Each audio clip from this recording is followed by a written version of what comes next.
Our channel.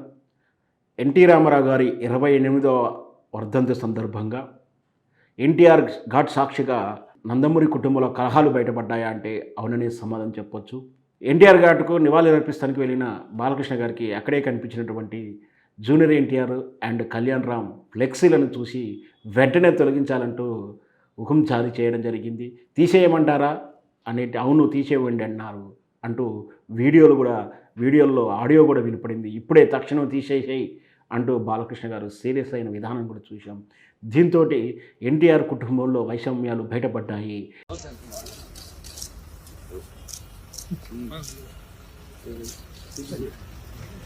ఇప్పుడే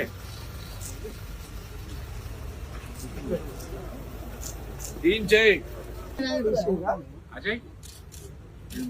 senior NT Ramarao గారి నుంచి చంద్రబాబు నాయుడు వెన్నుపోటు పొడిచి అది చట్టంలో ఉన్నటువంటి లొసగులను ఆసరగా చేసుకున్న పార్టీని కైవసం చేసుకున్న తీరు ఇప్పుడు అది నందమూరి పార్టీ కాదు, అది నారావారి పార్టీ అని స్పష్టంగా సంకేతాలు ఇస్తున్నాడు చంద్రబాబు నాయుడు. ఎందుకంటే చంద్రబాబు నాయుడు తన తర్వాత వారసుడు ఎవరో స్పష్టంగా చెప్పేశాడు. ఆ తెలుగుదేశం పార్టీకి వారసుడు నారా లోకేషే అని సంకేతాలు ఇచ్చాడు. ఎక్కడ జూనియర్ ఎన్టీఆర్ పోటీ వస్తాడో అని, జూనియర్ ఎన్టీఆర్ ప్రాధాన్యత పెరుగుతుందేమో, బలం పెరుగుతుంది, భవిష్యత్తులో ప్రమాదం అంటూ జూనియర్ ఎన్టీఆర్ని పక్కకు తప్పించారంటూ జూనియర్ ఎన్టీఆర్ అభిమానులు తరచూ వేదికల మీద చెప్పడం వింటూనే ఉన్నాం. దాంతోపాటు చంద్రబాబు నాయుడు అరెస్ట్ అయినప్పుడు జూనియర్ ఎన్టీఆర్ రామారావు ఏ విధంగామైనటువంటి సానుభూతి కానీ, ఖండన కానీ ఎలాంటి కామెంట్ చేయకపోవడాన్ని వాళ్ళు నిరసిస్తున్నారు. అందుకే వాళ్ళు చాలా కోపంతో ఉన్నారు. బాలకృష్ణ కూడా ఐ డోంట్ కేర్ అన్నాడు మీడియాలో చెప్తూ కూడా జూనియర్ ఎన్టీఆర్ కామెంట్ చేయకపోవడాన్ని నేను పట్టించుకోనంటూ బాలకృష్ణ గారు అసహనం వ్యక్తీకరించినటువంటి వీడియో కూడా మనం చూసాం. ఇప్పుడు అదే ఎన్టీ రామారావు గారి వర్ధంతి సందర్భంగా ఈరోజు కళ్యాణ్ రామ్ అండ్ జూనియర్ ఎన్టీఆర్ ఉదయం ప్రాంతకాలంలోనే వాళ్ళు నివాళులు అర్పించి వెళ్ళారు.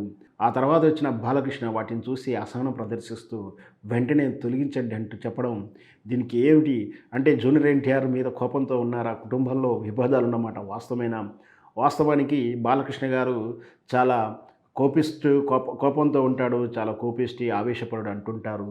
దాంతోపాటు భోలా శంకర్ కూడా పేరుంది. అంటే ఎంత కోపంగా, ఎంత ఆవేశంగా కోపడతాడో అంత ప్రేమ చూపిస్తాడని. ఇక్కడ కుటుంబంలో ఏం జరుగుతుంది, కేవలం నారా లోకేష్ను ముఖ్యమంత్రి చేయడం కోసమే జూనియర్ ఎన్టీఆర్తో వైరాన్ని తెచ్చుకుంటున్నారా? ఎందుకు జూనియర్ ఎన్టీఆర్ తరచూ రాజకీయాల్లో ఒక రక్కలావాలని చూస్తున్నారు? జూనియర్ ఎన్టీఆర్ లేకపోతే తెలుగుదేశం పార్టీ మనుగడ సాగించదా అంటూ కూడా ఇతరులు విమర్శిస్తున్నారు. ఏదున్నా ఆ కుటుంబ కలహాలు ఏదున్నా కుటుంబ వేడుకల్లోనూ రాజకీయ వేదికల మీద చూపించుకోవాలి. కానీ ఆ ఎన్టీఆర్ ఘాట్ అనేది అందరికీ సమాన హక్కులు ఉంటాయి, అందరిది. అది ఎన్టీఆర్ అందరివాడు.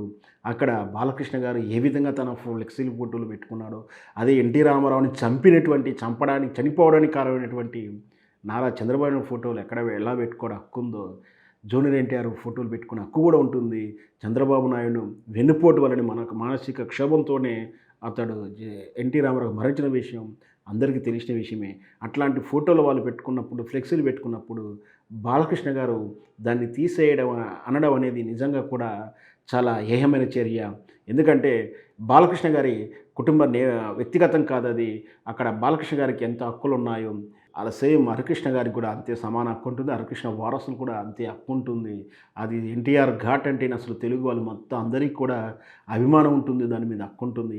అలాంటి వేదికల మీద ఫ్లెక్సీలు అభ్యంతరం చెప్పడం నిజంగా బాలకృష్ణ అనాలోచిత చర్యతో పాటు అవివేక చర్య కూడా చెప్పవచ్చు.